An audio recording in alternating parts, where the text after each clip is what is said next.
ونعوذ بالله من شرور أنفسنا ومن سيئات أعمالنا فمن يهده الله فلا مضل له ومن يضلل فلا هادي له وأشهد أن لا إله إلا الله وحده لا شريك له وأشهد أن محمدا عبده ورسوله ثم أما بعد.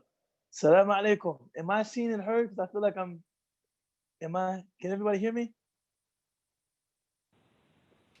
Yes, we can hear you. Okay, Bismillah. Alhamdulillah. Ismail, it's good to hear from you, mashallah. Alhamdulillah. So we're still doing our critical discussion series.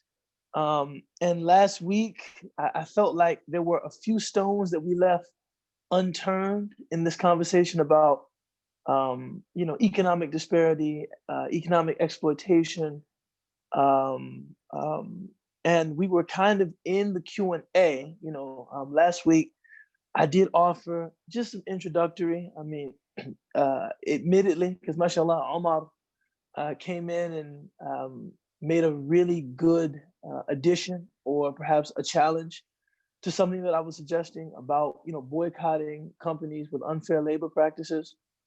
So clearly, I'm not thinking about this as thoroughly as I probably would if, say, I were writing something or I were preparing to speak about something formally.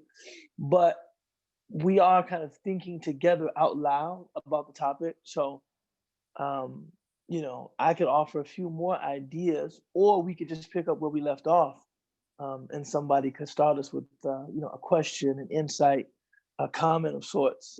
And if there's something else about which, anybody wants to speak, the floor is absolutely open.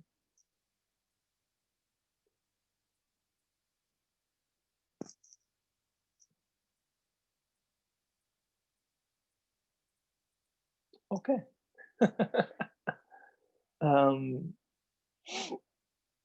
Did anyone have something?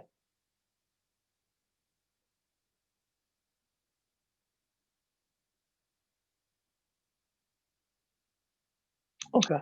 Oh, yes, go ahead. Would it help at all to refresh folks' memory with some notes or a quick summary?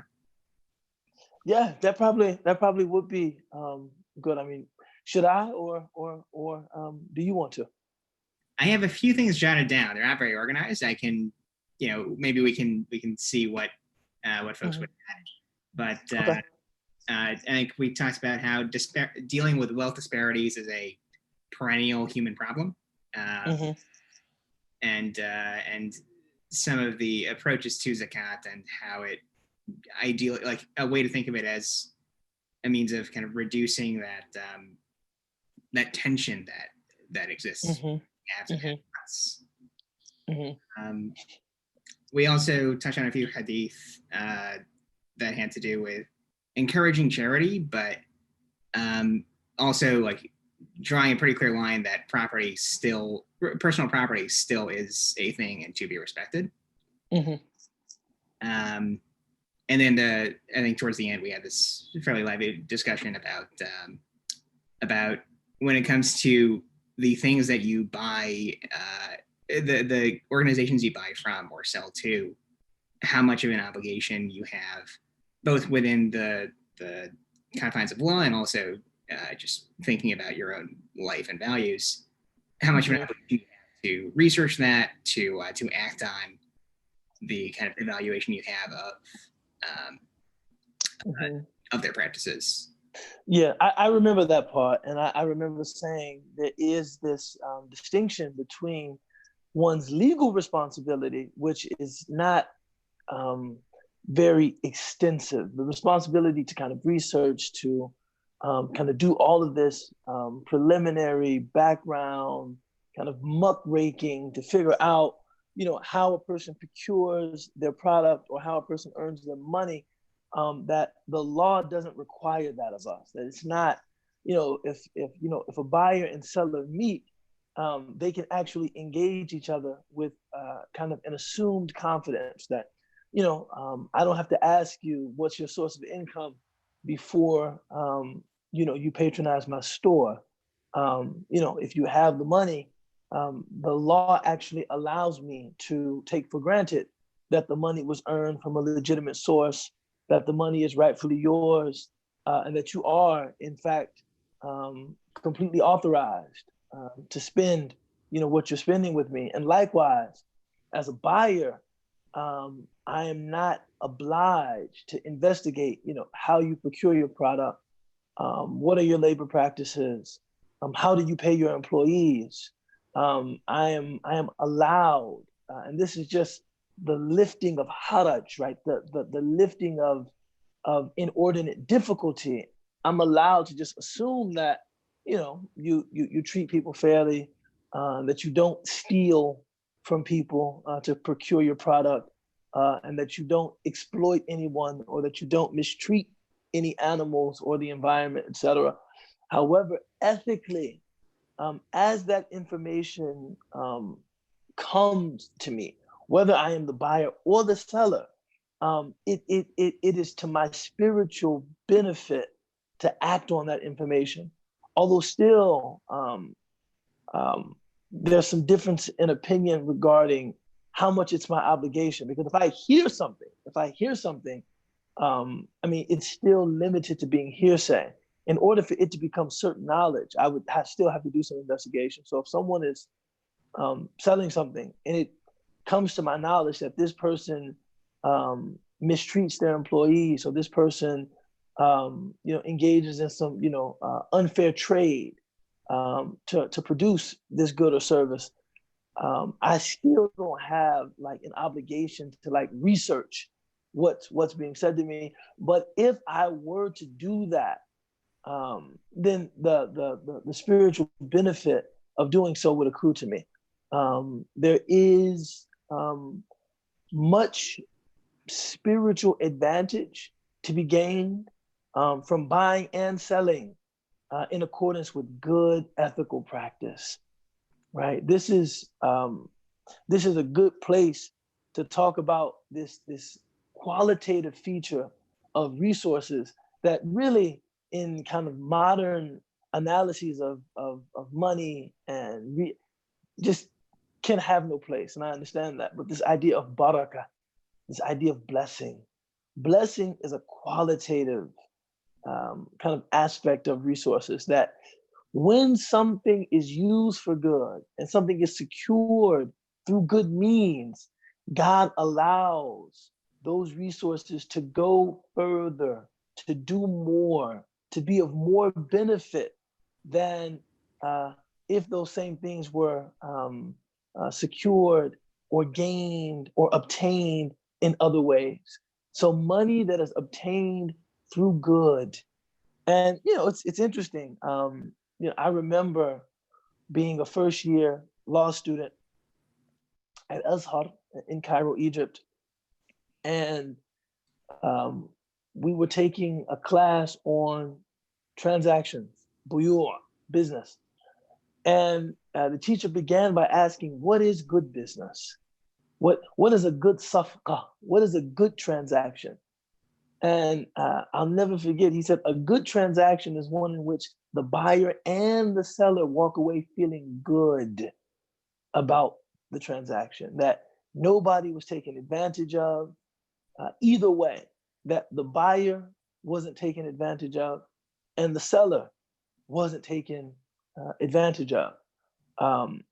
When one purchases in that way, there is much blessing that that accrues to one, in one's wealth, and in one's utility or use of the thing being purchased. So there's spiritual benefit in kind of looking into those matters and trying to trade with people that do things in a way that are reflective of your values, your commitments. But it's still not a legal responsibility to kind of look into everything, to investigate everything, to turn over every stone, and to look into every lead. And it's not a legal responsibility. And I think in that you see a great balance. And this is where Islam will often come down, that if you want to out of a spirit of wara, a spirit of kind of religious caution or scrupulousness, there is the path of the prophet is available to you. But if you are just a person that needs to engage a process and wants that process facilitated, like I need to go to the market, I need to get a few things, usually you won't find Islamic law trying to make things difficult for people who need to get things done. Right. So that was I do remember that conversation from last week. There was a really, really good question, I think, that someone had last week as we were ending that I didn't get an opportunity to completely exhaust. I don't remember the question though.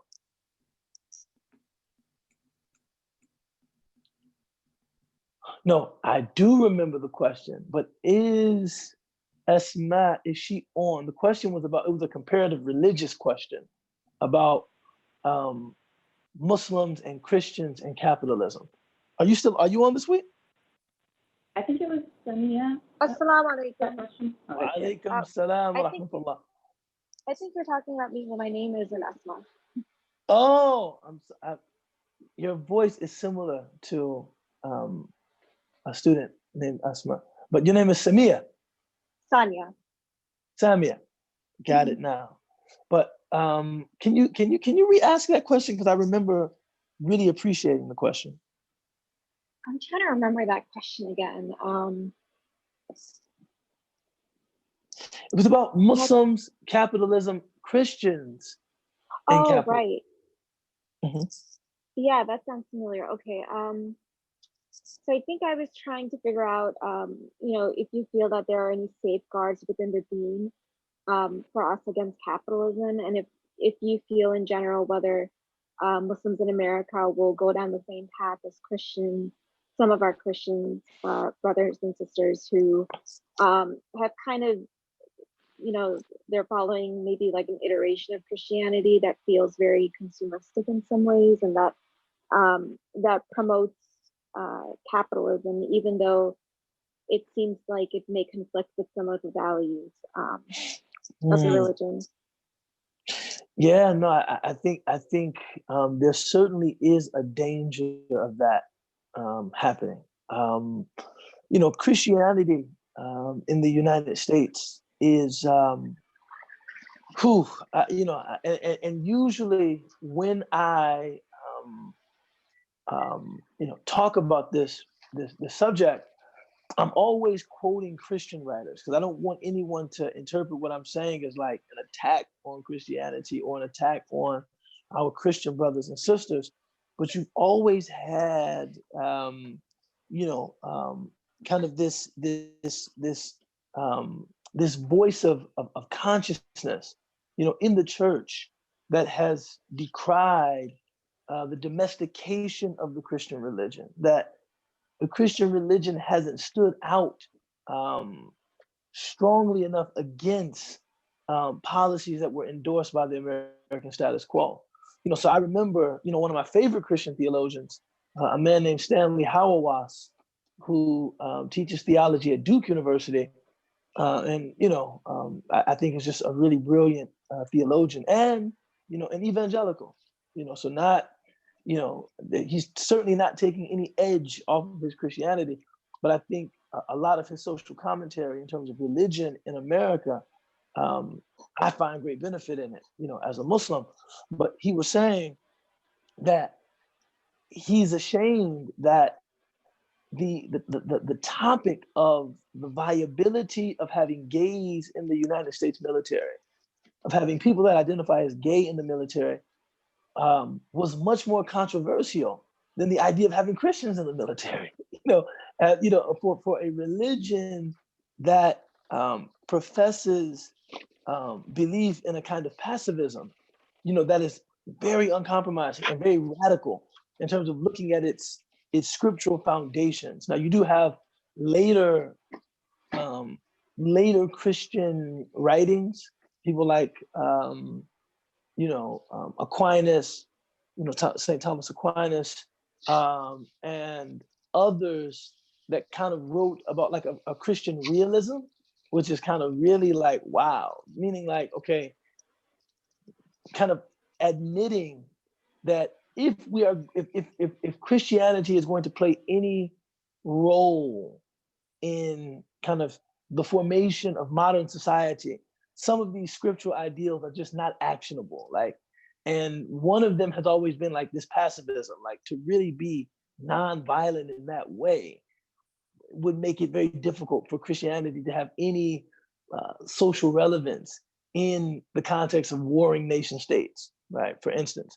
But for him, he's like, this is our religion. This is the scripture that we read. This is the way, right? The sunnah, essentially, in which we believe, and the sunnah that we follow is one of radical nonviolence. There should be conversation, at least, about the viability of having Christians in the military. He said the fact that we don't, that's not even a conversation, just lets you know how deep the domestication is of Christian religion in the United States. And I think another place that you can point at that, I mean, there's many places that you can point at that domestication where you would think, I mean, for me, sometimes it's just like, we're talking Christianity here. We're talking the religion of Jesus Christ, at least purportedly so.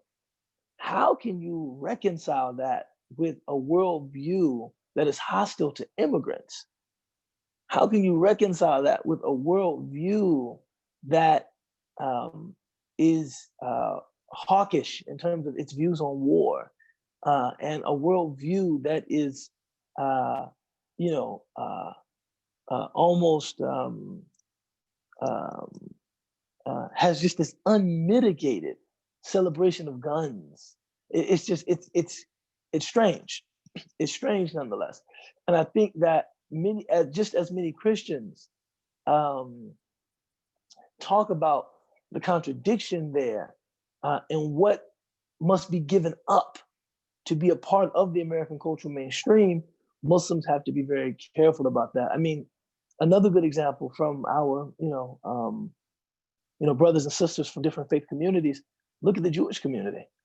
A lot of people say that the Reformed community is a community that shed what needed to be shed of the Jewish religious identity to be a part of the American cultural mainstream. Meaning, like, this is some Jewish writers writing. Right? This isn't me as a Muslim criticizing Judaism. That Reform Judaism is what Judaism looks like when it wants to fit into kind of the American status quo, and more specifically whiteness. Like, when it wants to fit into that mold, this is how it looks. I think Muslims will have to make a similar choice. Muslims have to make a similar choice. And I don't actually rule out the possibility of there being something of like a reformed Islam. Some of you probably aren't aware, but people like Pamela Geller and Daniel Pipes and Robert Spencer, they were releasing surveys for Muslims. Daniel Pipes had a survey, this political commentator. Daniel Pipes had a survey that Muslims should apparently Muslims were supposed to take this survey, and you could like look at your score, and that score would tell you whether or not you were a good Muslim. And we don't mean religiously good. We don't mean good like I say my prayers on time and I try to be kind to my neighbors. We mean like an acceptable Muslim, or you were an unacceptable Muslim. So your views on things were like surveyed and somehow the score was tabulated. So my point is that I think that pressure to domesticate Islam is going to intensify, in the future. And one of the signs of that domestication is certainly going to be, social activism. And, do you in fact hold a critical opinion about any of the institutions of American life? And I think if you're Muslim and you do, the risk of being deemed unpatriotic is just always going to be there. One of the things that the Muslims have that a Jewish community did not have is Muslims have, the African American Muslim community a community for whom, and I, even when I was talking about Christianity, I probably should have made that distinction as well. I mean, Dr. Martin Luther King Jr. was not only, a clergyman, he was a Christian scholar. When we say Dr. Martin Luther King Jr., that's not an honorary doctorate. He was Dr. Martin Luther King Jr. was an academic, he was an intellectual. And his whole approach to civil rights was based on very real, Christian pedagogy and teachings. So Black Christianity has always been kind of the backbone of a critical voice, in this country. The civil rights movement perhaps being the boldest expression of that.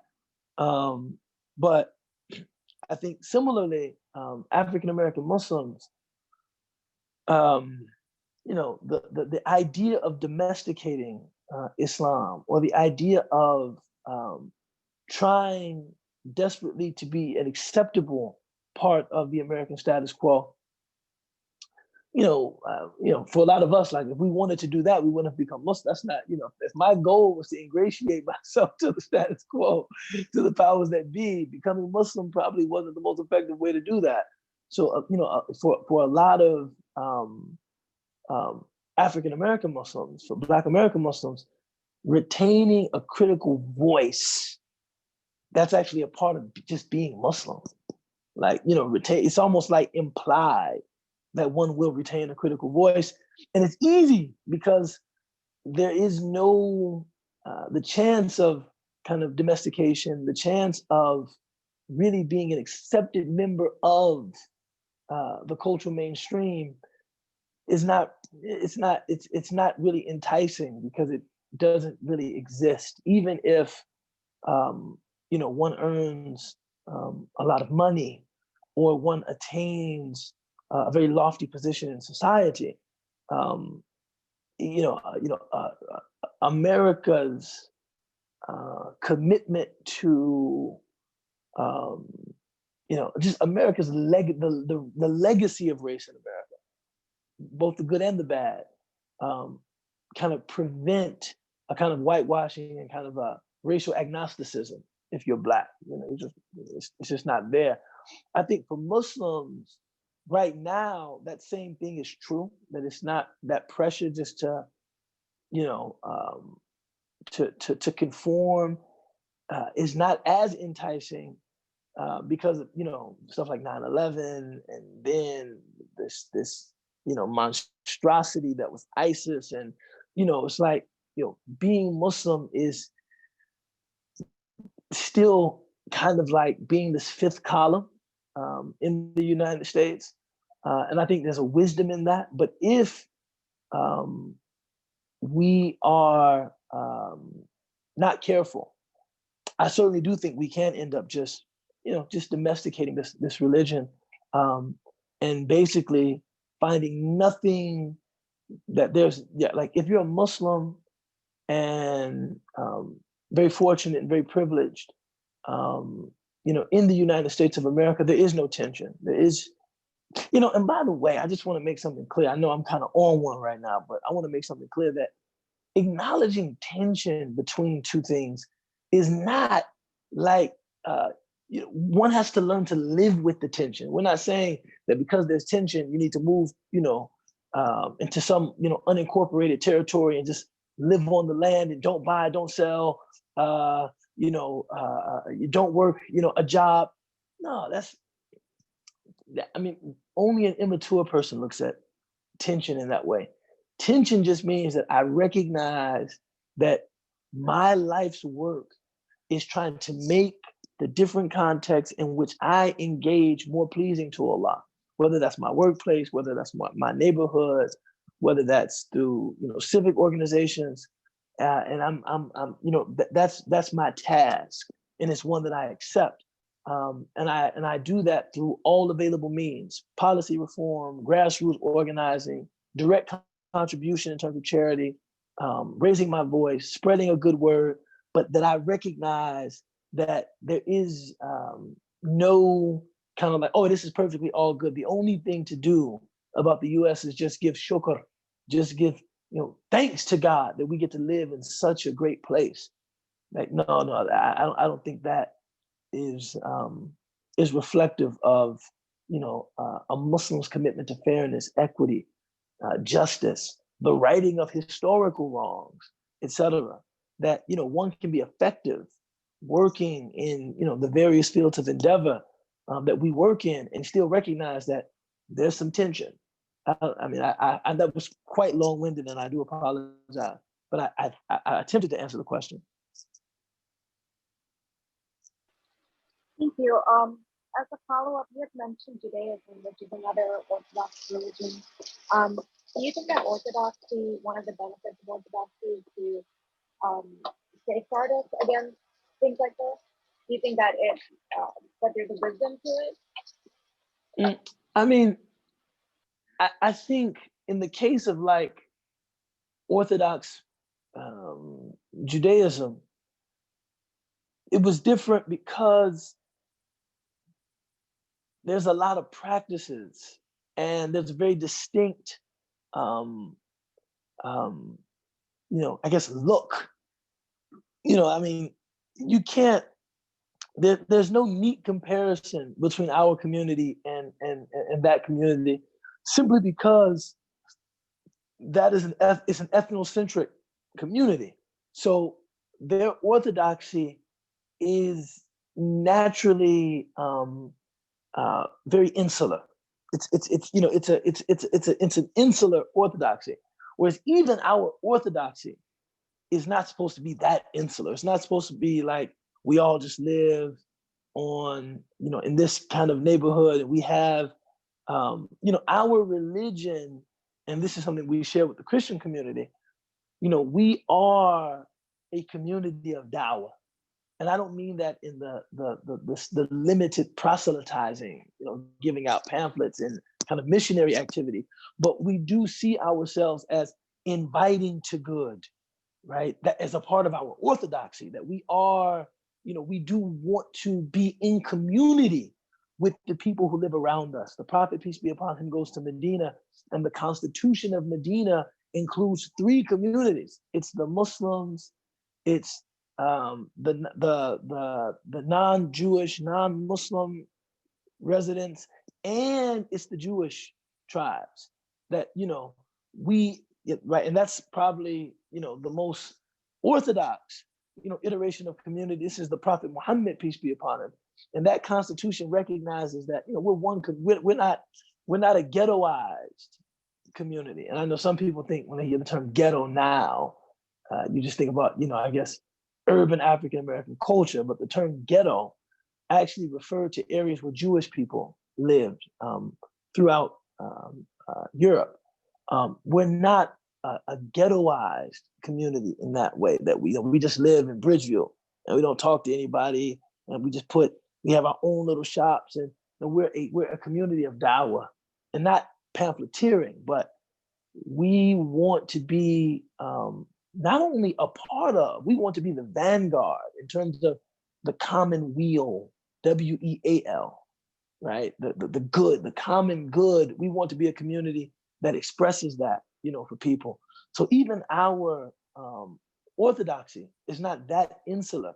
In the case of the Jewish community, I think their orthodoxy is very insular, which probably was the imbalance that may have created the need for a reformed movement. That, okay, we're going to have to give up, we're going to have to shed a lot of these symbols and shed a lot of these culturally specific practices, and there's a lot that we're going to have to shed if we want to be a part of the community around us. That's not necessarily, yes, we have things that make us distinct, mostly our religious devotion, and some of our cultural values around dating and alcohol consumption and things like that. But our goal is to actually express those things within the larger community, hopefully in a very attractive way. So I would say, to your kind of precise question, yes, I think orthodoxy is a safeguard in a way, but it's not our orthodoxy is not as insular. It's not like we are the Orthodox Muslims and we want, we are people that you see going and coming, who've never attempted to talk to you, never attempted to befriend you. We work with you at work. We work with you, but we don't speak to you. We just want our little thing to ourselves. That's not the sunnah of the Prophet Muhammad, peace be upon him. And that's what I was going to say. At the same time, orthodoxy, if too rigidly and narrowly defined, can leave people so consumed with kind of the symbols and signs of orthodoxy that they really don't have time to really take on some of these larger societal questions like wealth, disparity, income inequality. That they just can, like, okay, as long as I can work and I can say my prayers in Arabic and face the Qibla and fast in the month of Ramadan and host large religious gatherings where we can all dress like we're back in the time of the companions and kind of have this this kind of nostalgic engagement with our faith tradition. Sometimes that can also be a form of domestication, that you actually have nothing critical, nothing of value even to say to your neighbors, to your colleagues. You're just content to have your little thing on the side where you get to play dress up and kind of go through the motions of this very authentic kind of religious experience. And then you turn all of that off and go out into the real world and just say nothing and make your money and just come home. So, orthodoxy can be both. It can protect us, but it also can I think, delude us as well into thinking that, there is something critical about our voice, our stance, when in fact, there may be nothing at all, if that makes any sense. Yes, it does. Thank you very much. Jazakallah khair. Anything else?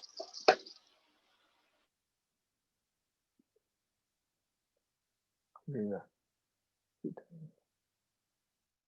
Okay. Bismillah. Does anyone have a question maybe about a different topic?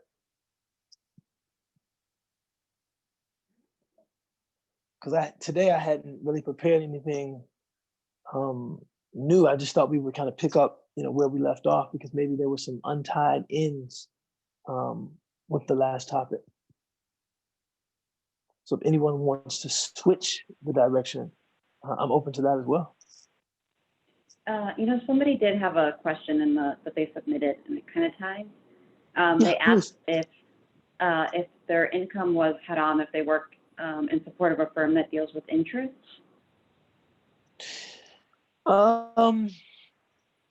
Personally, I think, and this is, subhanAllah, I'm going to put not my foot in my mouth, but we're always trying to balance between critique, between being critical, and trying to facilitate, ease and helping people to live, lives of quality and lives that enable people to do what needs to be done. One of the places where we see this is the issue of interest. The issue of interest in the United States is actually much more confounding than a lot of people care to mention. I personally, I don't have. I think the okay, like I separate this. I separate this, right? In my mind, as someone thinking critically about Islam,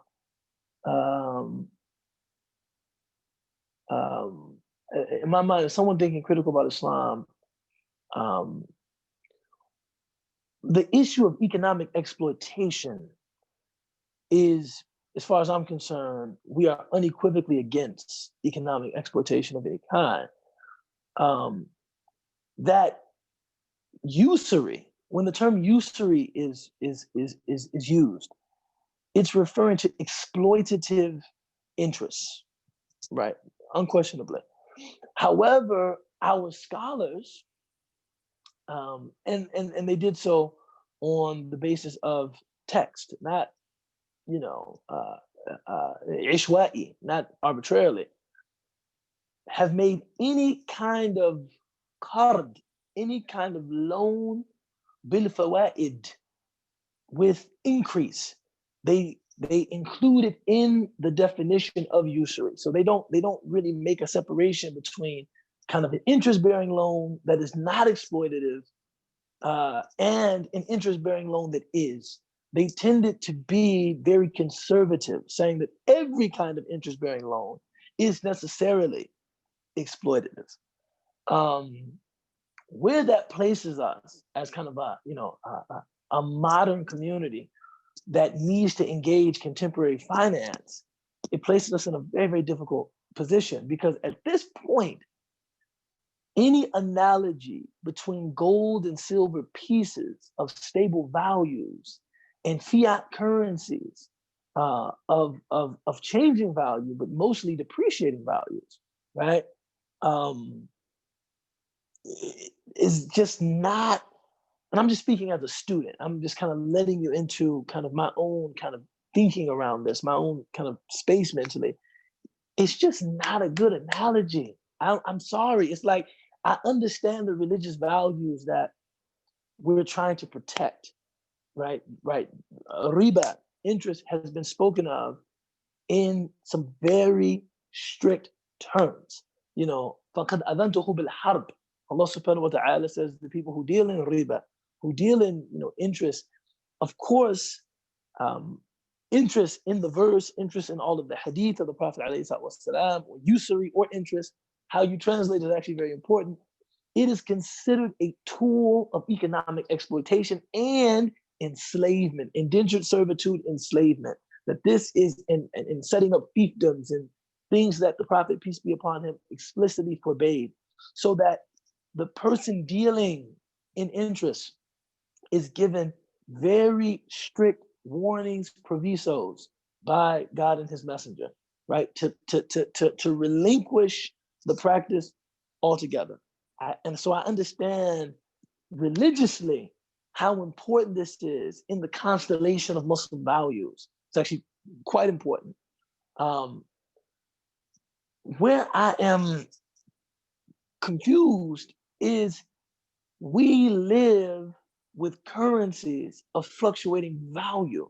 So even the time value of money, if someone attempted to give a qard hasan, a good, what Islamic law refers to as a goodly loan, right? A loan in which they expect no increase, that would actually entail them taking a loss, right? That would, so if my lender gave me money for my home and allowed me to pay them back over 15 years, if I paid back the same amount that qard hasan, right, the same amount that they gave me, that would actually entail them taking a loss, because in 15 years, the money won't be worth what it was worth when they gave it to me. And I'm just confused about how Islamic law will address that, the breakdown in that qiyas. There's the analogy between gold and silver pieces of fixed value and fiat currencies of fluctuating value. It's one of those insoluble. It's like this is very challenging. Thinking about this is very challenging. That's my first point. It's just thinking about what are we talking about here. Is very challenging. The second thing is, there is something in Islamic law called umum al-balwa, or umum al-balwa.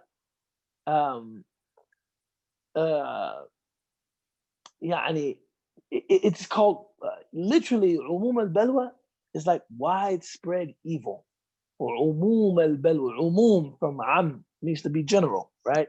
So umum, kind of general or widespread, right? Belwa, fitna, evil, affliction, right? Right? Belwa.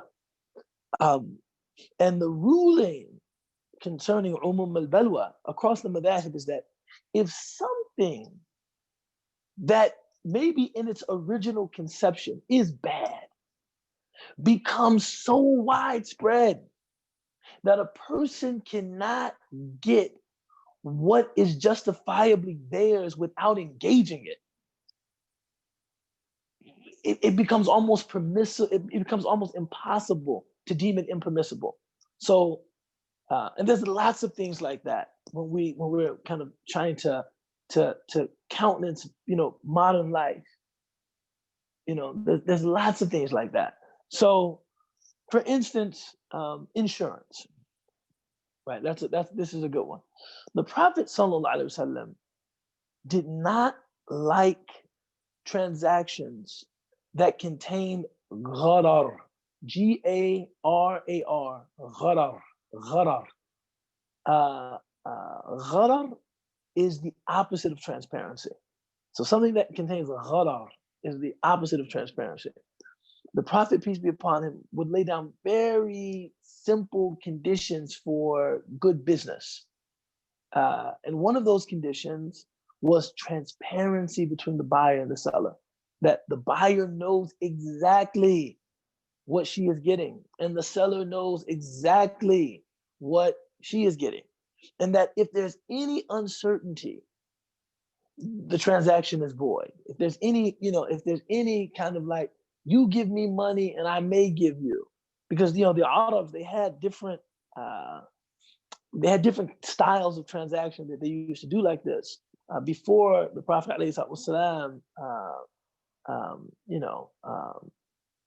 made these kinds of transactions impermissible, interdicted or interdicted, these kinds of practices, so that they had a practice where you could pay for a product, or you could pay a slightly lower amount for the product and take a rock and throw it into the person's stall, and whatever the rock hit was what you had to buy, right? So it's kind of like, this costs 700, right? If you don't have 700, you can give me 350, but for that 350, you can get whatever this rock hits. When you throw it from a distance, whatever it hits, you can get for the 350, right? The Prophet, this is an impermissible kind of trade, because the buyer doesn't know exactly what the rock is going to hit. Similarly, most Islamic scholars liken like auto insurance to that. You pay money for your policy. Whether or not you're going to put your policy to use depends on if you get into an accident, right? If you get into an accident, literally, if it hits something, no pun intended. If it hits something, you get to use this. But if it doesn't, then you paid for the security of knowing that I would have been there for you if you had hit something. That is viewed as kind of an unclear transaction, and thus, by a strict application of Islamic law, impermissible. But Umum al-Balwa states that it is a legal requirement in all 50 states to have some form of auto insurance if one wants to operate an automobile, and that operating automobiles is something that is a generally, I guess, agreed upon feature of modern life, right? And we were just talking about accepting the status quo, and that's why this stuff is because we could create opposition, and we could all start riding bikes, or carpooling, or taking public transportation, but it's a kind of a generally agreed upon necessity, right, or need in modern life to be able to use cars as a form of transportation. Therefore, we can't really say that auto insurance is haram, because it's something that is too widespread The same thing can be said of medical insurance. It's too widespread. A lot of scholars feel the same way about interest. It's too wide. It's too widespread. I mean, the Prophet ﷺ said, toward the end of time, everything would be covered in the dust of riba. Everything would be covered in the dust of interest. So, I respect the religious caution of people that have a stricter avoidance of anything that even comes close to riba. But I see them as ashab al-wara. I see them as the people of extreme scrupulousness and religious caution. And I see them as our best. I see them as our most committed, our most devoted. But my vocation as principally a teacher of Islamic law, we don't look at life through the lens of the most religiously devout. It's not the expectation that everyone is going to adhere to the same standards as the most religiously devout, right? The person that says, if there's anything uncertain about auto insurance, I'll ride a bike or take public transportation or walk or just make sure that I live close enough to my job to not need to drive, to operate a car. Or the person that says, I would, rather than deal with the uncertainty of health insurance, I'll just make enough money to pay for all of my health care expenses out of pocket. Law does not, in terms of what kind of compromises, what kind of facilitation the community is in need of, is not seen through the lens of the people, the ashab al-wara. Those people are very special, but that's not, we don't set life up to just appeal to, we say, al-mashaqqa tajlibu taysir. Anything that is difficult for the average Muslim commoner, like, must be made easy. The law, there's no haraj. And this isn't like Ubaydullah Evans' 21st century Islamic ideas. This is like classical Islamic law. Al-mashaqqa tajlibu taysir. Anything that's difficult, there has to be a different Islamic scholars, fuqaha of the law, must exhaust themselves to alleviate difficulty from people. So if people in our community are saying, we are a community that is establishing itself in the United States, we're not a transient community. Property ownership, home ownership is a part of being established in a place. In terms of generational wealth transfer and owning our religious spaces, etc. And unless someone is very, very wealthy and can make all of those purchases via cash on hand, usually the expectation is that people have access to financing to acquire homes. For me, it is not appropriate for a scholar to give someone an answer that requires them to be of that ashab al-wara. Like, the most scrupulous, cautious, careful people would rent their whole lives if they had to and have nothing to leave their children. And just know that Allah will take care of my children. Inni tawakkaltu ala Allah. That might be true for the most scrupulous people, but that certainly isn't true for the kind of the generality of the community. So I would say to that question and to that questioner, if they're uncomfortable with it as an individual, like I myself, I'm uncomfortable with this as an individual. I personally am dissatisfied with my employment, seeing as though my firm deals in interest.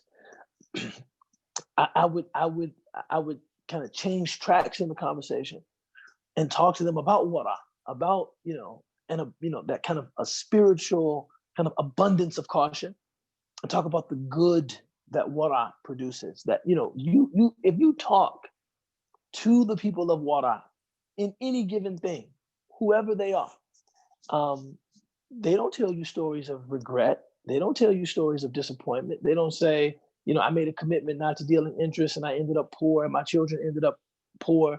No, they'll tell you stories of triumph. That, I made a decision that I wasn't going to deal in interest at all. I got a raise in my job. Then, I saved a little money, did some investing, and I purchased my home, $1.3 million, all cash, no debt. They'll tell you stories of triumph. So if a person wants to become one of those ashab al-wara, that's a conversation. For the rest of us that are looking to live, hoping that our religion will facilitate getting done some of the things that need to get done, like holding employment, like purchasing a home, like being able to offer our children healthcare, like being able to drive a car. We have an understanding of our Sharia that facilitates ease and access for people. There again, we're right back to tension. There's a lot of tension between kind of the public and meaning the general and the personal. But I think that tension is supposed to be there. So generally, I would say with something like interest, and my position on something like alcohol, for instance, would be different, right? Or so something like interest.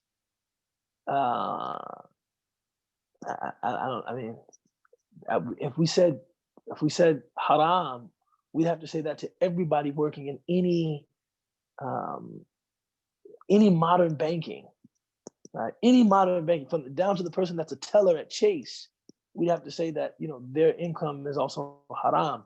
And for me, that just feels like too widespread a problem to counter in that way. But I don't know. I'm clearly confused about this.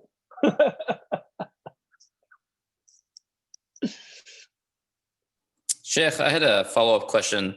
This is Oais. Mashallah. So I've heard all the different opinions regarding, health insurance, auto insurance, those kind of things. A few other more like specialized insurances, such as, like you can't practice, medicine or without having malpractice insurance. So obviously that's, fine to have these kind of things. But then there's a few other ones that are a little bit more tricky. Like, for example, when I look at the arguments for life insurance, I consider that to be kind of, I don't accept that it's allowed, even though I've heard that there's some scholars say that life insurance is allowed, but I think the majority of them don't believe that it is. The insurance, whether it's term life insurance or whether it's like full life insurance, I think most of the scholars that I've read and heard have said that it's not allowed because obviously we don't control whether when we die and these kind of things. The other one that is kind of a little bit more tricky is something called disability insurance, where let's say someone is like a medical professional and they earn their income through operating surgery or procedures or these kind of things, and then they for some unexpected qadar, they end up being unable to perform their procedure or practice their field that they were practicing. Let's say they get injured or something. A little bit, I don't know, I've heard that it's a little bit different than I don't know, maybe it's a little bit more specialized to the medical professional, but I can see it applying to like the legal and the dental fields. Really, everybody. Disability. Yeah, well, kind of everyone. Even a laborer. Can get disability insurance. That if I hurt myself on my job, I will at the very least be able to maintain my current living standard. And that's usually the idea behind taking out a policy. And and again, it's these are things that, as features of modern life, they actually make a lot of sense. because the fact of the matter is that, and this is why, Uwais, man, it's when I think about these things, what they indicate to me is that everything is completely out of control. Do you see what I'm saying? Everything. Yeah, it's all in the control of Allah subhanahu wa ta'ala. We have no control. We're just trying to mitigate the No, effects. that's not what I meant, actually. I didn't okay. mean, I meant out of control in the sense that, we have to think. It's like, oh man, this is so tough. It's like, for someone to be a working professional or, a laborer, and they're working and they're saving and they have a 401k and they have these other kind of instruments that are especially dedicated to protecting their future. But if they took a bad slip and fall, they would not be able to prevent their family from going into poverty. Yeah, it's an indication that the material excess that we're all a part, it's like, it's true. But but it's just an indication that everything is so inflated, everything is so out of control that it's like, as Muslims, should we be calling for some sanity, or should we just be saying we have to just keep facilitating? It's like, this is completely, like, it's like, the fact of the matter is that, we drive automobiles that if we were to be the cause of someone else's automobile being, disabled, or our own, we could not pay for that. You see what I'm saying? That's true. It's an indication that, like, these are your insurance. I think for me, insurance is it's the feature of modern life that is just perfectly suited to people living way beyond their means. Like, when I see these different forms of insurance, what they all indicate is that we're all living so beyond our means that we need these forms of insurance. Like, the fact of the matter is that most of us could not afford, because of the convention of health insurance. A lot of us don't even look at our bills. We don't even look at our bills when we come from the hospital. Yeah, we see what the copay is, and we just send it in, right? It's usually a smaller amount.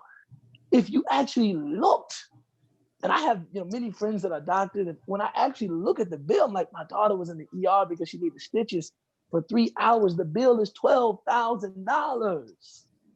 Yeah, there's no way. It's ridiculous. Yeah. There's no way that I cannot afford to pay for that.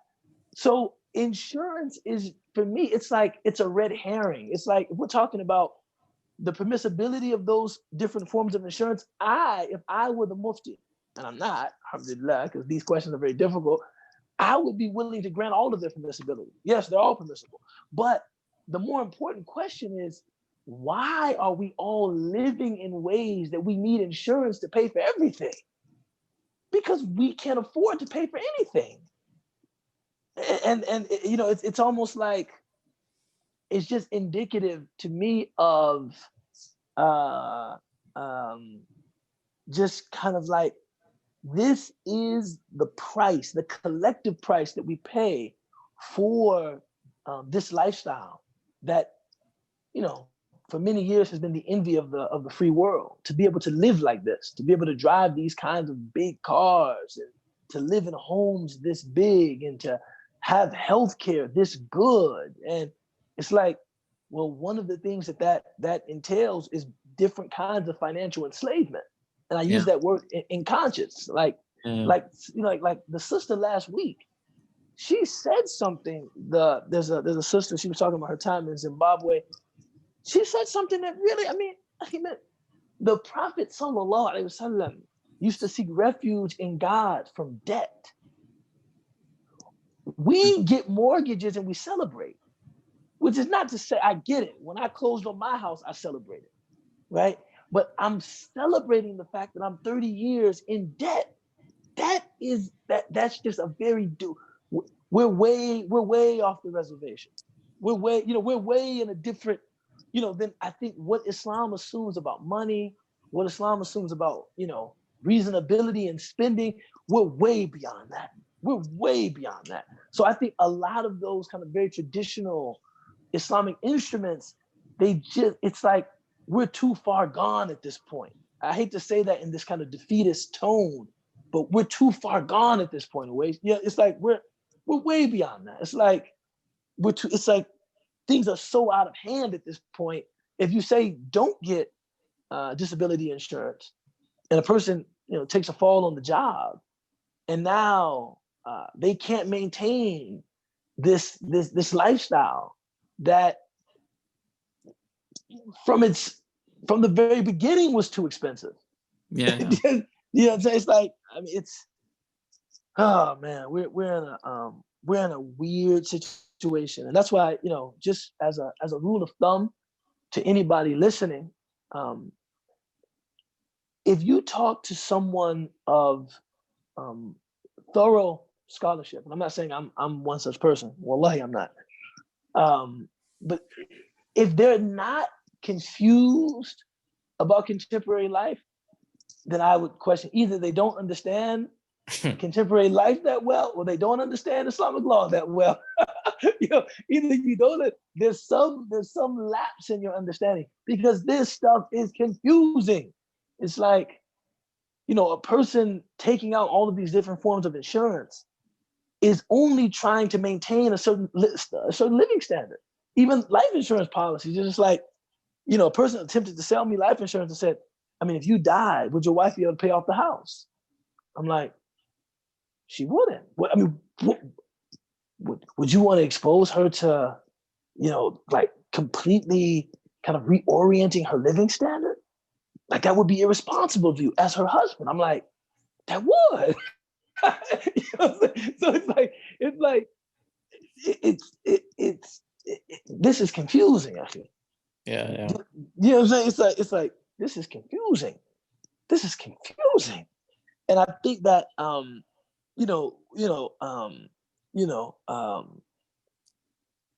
it just we need think tanks, man, and we need everybody to get in there, not just fuqaha, people with knowledge of fiqh. We need people with knowledge of econ. We need people with we need a broad colloquium, man, to just get in and say, kind of, strategizing for kind of alternative economies as a Muslim community. What does that look like? Even though we might not be able to implement any of this, but some of the things that are kind of fundamental in our kind of worldview in terms of money, equity, justice. How might we start using our resources to realize some of these things? Until then, I'm telling individuals, and this is, I guess, my final answer. Istafti qalbak. Ask your own heart and do, what your faith leads you to. Consult people, ask your own heart, and no matter the decision you make, ask Allah to forgive you if you're doing something wrong, and make it very clear that your intent is not to do anything wrong, because it's just a perplexing situation out here, man. Yeah. It's just a perplexing situation out here. It's just a perplexing situation out here, man. And I think those of us that are even addressing ourselves to the questions, I think this is a sign of our faith. The fact that we recognize, damn, is this, part of my language, but like, is this what am I doing here? It's like I'm trying to, secure things that I deem necessities for my family. I'm trying to take care of them. I want the confidence of knowing if my son falls down and scrapes his leg, I can take him to the University of Chicago Hospital, which is nearby, and get a good standard of service. That for me requires health insurance. I want to know that I'm not renting my whole life, but rather and paying somebody else's mortgage, but rather I am putting my children in a position not to begin life where I had to begin life with nothing. You understand what I'm saying? You know, it's like these are Islamic ideals, but the ways of securing them and realizing them and making good on them in our time and place it's just very confusing. You know, it's just very confusing. So I guess I say all of that to say, Uwais, my brother, I don't know. and we're all thinking, we're all thinking about this. I don't know. Yeah. We're all thinking about this. You know, subhanAllah. Yeah. You know, we maybe have time for a couple more, inshallah. Jazakallah khair. Walaikum assalam.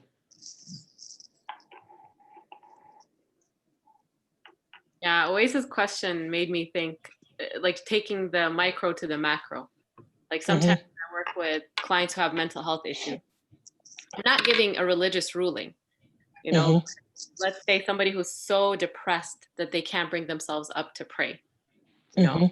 So they're like, you know, I missed my prayer, so I can't pray anymore. So even just letting them challenge themselves to think, like, is it better not to pray, or is it better to maybe pray your prayers, jama'an qasr, like, you know, combine them versus not praying. And I feel like, you know, the whole world somewhat is ill in some way and confusing, and, you know, we're way off the reservation. And I think there's a point sometimes not giving a religious ruling, you know, and not diluting, you know, the fiqh or, you know, Islam, but sometimes in a very ill, dysfunctional situation, sometimes it's challenging to think about what's the lesser of two evils, you know. There it is, man. This is the stuff that Summer is talking about. This is the stuff that you see in the back of the Islamic law books. Like at these are the very last chapters, like akhaf ad-darain, ahwan ash-sharrain. You know, sometimes it comes down to what's the lesser of two evils, right? Having a family, you know, fall into poverty because, you know, dad took a slip and fall on the job, or getting disability insurance, which could just, you know, could be a means of actually destabilizing. I mean, because, you know, one thing that I used to joke about is that, you know, as long as I have all of these forms of insurance, I'll never be able to accumulate or invest any significant amounts of money. Yeah, that's the other side of it. You know, it's almost like I actually want to accumulate some money to invest to try to achieve financial freedom. But as long as I have all of these forms of insurance that I have to pay, the only thing I have is the insurance. It's comical, man. It's almost comical. You know, if I could be self-insured, even with the excessive cost of our lifestyles, you know, with the right kind of capital investment, maybe now I have an amount of money sitting in the bank that would be the equivalent of my death benefit. Like if it's kind of like I'm self-insured. If I die, you know, we have a nice investment portfolio, a combination of bonds, stocks, you know, options, real estate, liquid cash. That, you know, that's the life insurance, and it's all halal, unquestionably. But no, I mean, I have to pay my life insurance policy, so I can't actually, you know, it hampers my ability to actually get the money to do that. You see what I'm saying? You know, it's subhanAllah, man. Wow, we're in a difficult situation.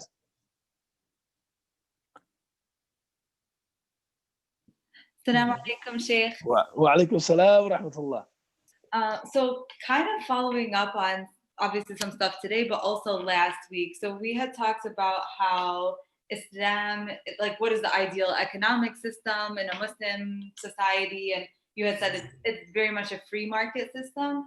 And so I guess so like the way I understood it was that pretty limited oversight from like a governing body of some variety. But I guess my question is, in Islam, from what I understand, there's a lot of like family obligations, and so aside from zakat, so we understand zakat, but there's also like obligations, for example, like if a woman is widowed, it's the responsibilities of her brothers and her father to like fully financially supported, et cetera, et cetera.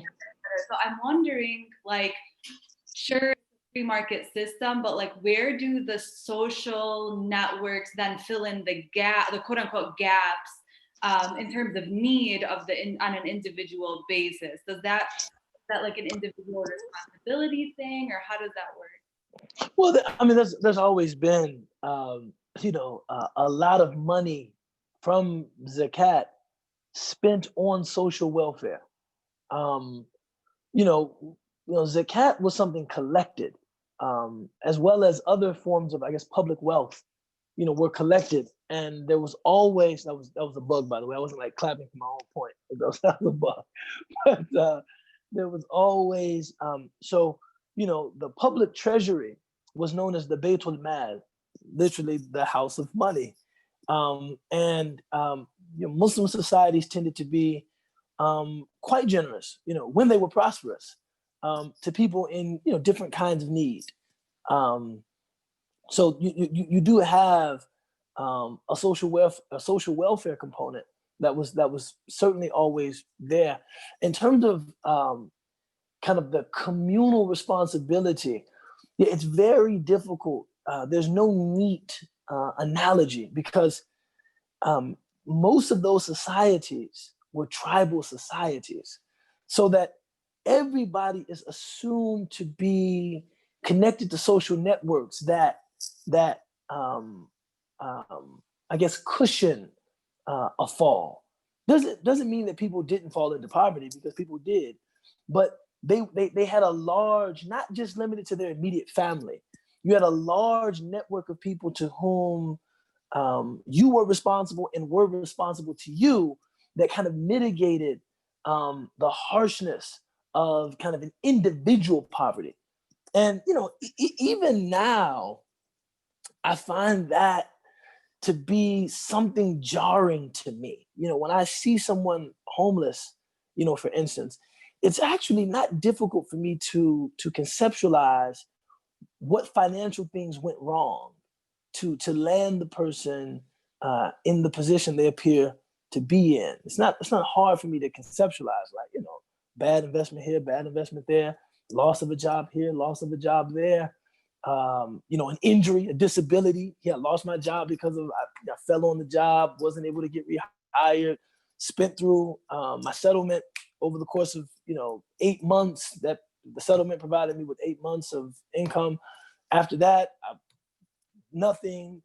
I totally understand how fragile. I mean, we can't not understand, given all of the fragility we've just been speaking of. I totally understand. Socially, I'm always thinking, wow, how isolated must a person be to, from other people, to end up living on the streets? And I think that this is a larger problem in our society, that it's an individualized poverty. It's not that it's just poverty. It's a poverty with a radical individualism. That, like, I'm just a single, solitary, isolated, poor person without a family or a community that will come together to help me in any meaningful way. Not like, putting some money in my cup, but in a meaningful way. And that leads, I think, to a lot of despair. And this is why I think in our societies, because of the individualism, that when a person hits the rocks in that way, they often just go down, down, down, gone. Whereas I think when you have support, you hit the rocks, you can bounce back up. And then you're there to be the support for somebody else that hits the rocks. It's like, okay, when the person hits the rocks, we come together, get them back together. Now they're one of the supporters. And there's this balance where either it was you that was in a position where you needed help. I lost my job. I got 3 kids. I needed help. They helped Ubay get back up. Then when it's someone else, of course, I don't look down on them. I don't regard them with disdain. It's just my turn to pay forward what was given to me. I think a lot of that is lacking in our society, that we don't feel. I mean, sometimes even within our families, I know people that can look you in the eye and tell you that their brother, their sister, poor in a shelter. And it's like, have you made any attempt to get to them in any way? And sometimes I've talked to people like, well, I mean, they're really, really independent and they probably wouldn't want the help. And I'm just thinking to myself, what kind of toxic, that a person would be ashamed, that a person, just because they have dignity and pride, would rather stay in a strange place with strangers where they might be endangered than live with a family member? What kind of culture is that? What is that?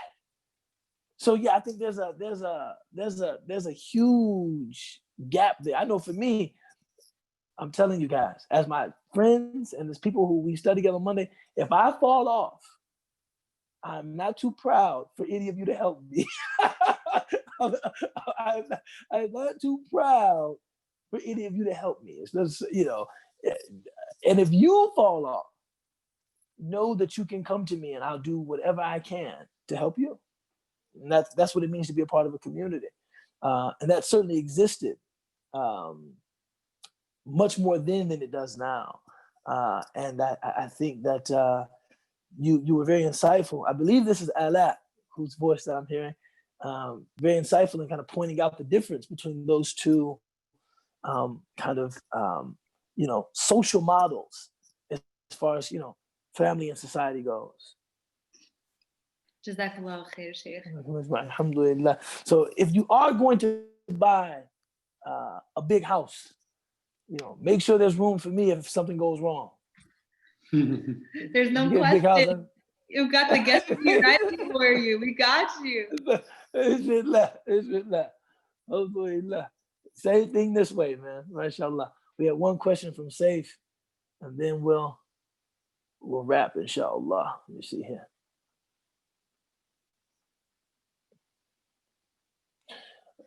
Yes, mashallah, Saif raised a very good point. Alhamdulillah, our community has been able to help out families who have been hit hard by COVID. Mashallah. Sometimes, man, look, shout out to Brother Saif, man. Sometimes we're so hard on ourselves that we forget that, our community, I'll say it, is still an exceptional community, man. I still feel very lucky to have a community like the Muslim community. I really do. And sometimes, this community amazes me and impresses me, the way that, we can help each other out, the way that we'll stand up for each other, the way that we'll advocate for each other, the way that we'll defend each other, the way that we'll support each other, in times of hardship, and a lot of times we come from different backgrounds, ethnically, racially, in terms of social economic class, and we're trying to really form community around our belief, in God and our belief in each other. And I think it's just really, really powerful. The only thing we need to do, I think, is just continue growing, continue building upon that brotherhood and sisterhood that exists, among us, inshallah. So, Bismillah ar-Rahman ar-Rahim, wal asr, inna al-insana lafi khusr, illa alladhina amanu wa amilu salihati wa tawasaw bil haqqi wa tawasaw bis sabr. Ameen ya Rabbil Alameen.